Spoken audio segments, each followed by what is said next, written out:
Сәлеметсіздер ме, оқушылар? Бүгінгі сабағымыздың тақырыбы аралас құжат құру. Бүгінгі сабақта үйренеміз мәтіндік редакторда суретті қоюды, аралас құжат құруды.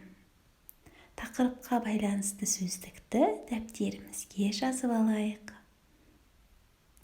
Оқушылар, аралас құжат дегеніміз мәтін редакторында жазылған мәтінімізге сурет орналастыратын болсақ, мұндай құжатымыз аралас құжат болып табылады. Оқушылар, енді WordPad бағдарламасында аралас құжатты дайындап көрейік. Аралас құжатты дайындау барысында керекті суретті интернеттен жүктеп аламыз. Интернеттен сурет жүктеу үшін браузердің ашамыз және іздеу жолағына бізге керекті суреттің атауын жазамыз.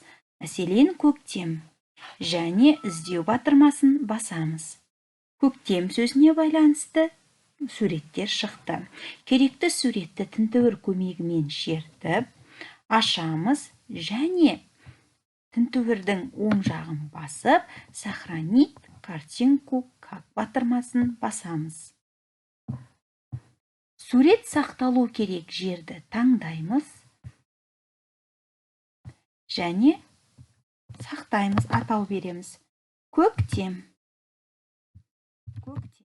Сақтау. Әрі қарай WordPad бағдарламасын ашамыз. Ол үшін бас мәзір, яғни пуск батырмасын басамыз. Стандартные папкасын таңдаймыз.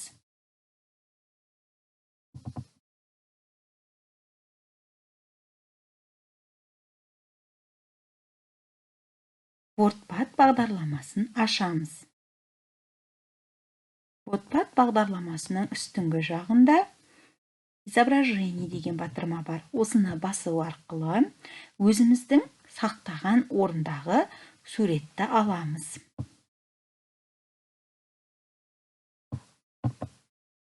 Суретіміз орналасты. Суреттің үстіне басу арқылы оны құжаттың ортасына, оң жағына, сол жағына орналастыруымызға болады.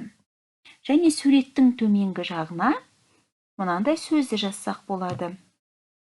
Көктем келді, балақай.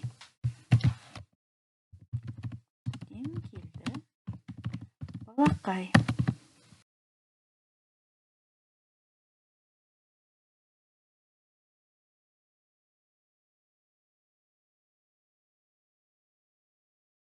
Енді суретімізді сақтайық. Ол үшін файлға барамыз. Сохранить как батырмасы арқылы суретімізді сақтаймыз.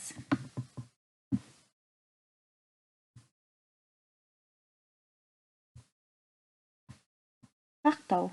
Оқушылар, енді WordPad бағдарламасынан Paint бағдарламасына өтіп сурет салып көрейік. Ол үшін үстіңгі жақта орналасқан рисунок Paint батырмасын басамыз.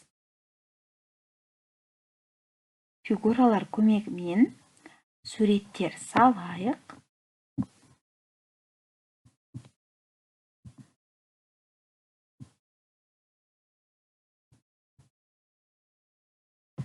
X батырмасы арқылы жабамыз.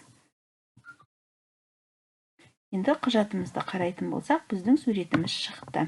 Яғни Paint'те салынған суретіміз WordPad бағдарламасында пайда болды. Жұлдыз суреті. Ары қарай сақтаймыз. Файл, сохранить как.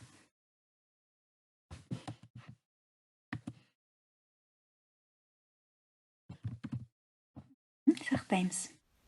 Тапсырма. Оқулықта 74-ші беттегі үйде орындайық тапсырмасы. Жарайсың. Бүгінгі сабағымыз аяқталды. Сау болыңыздар.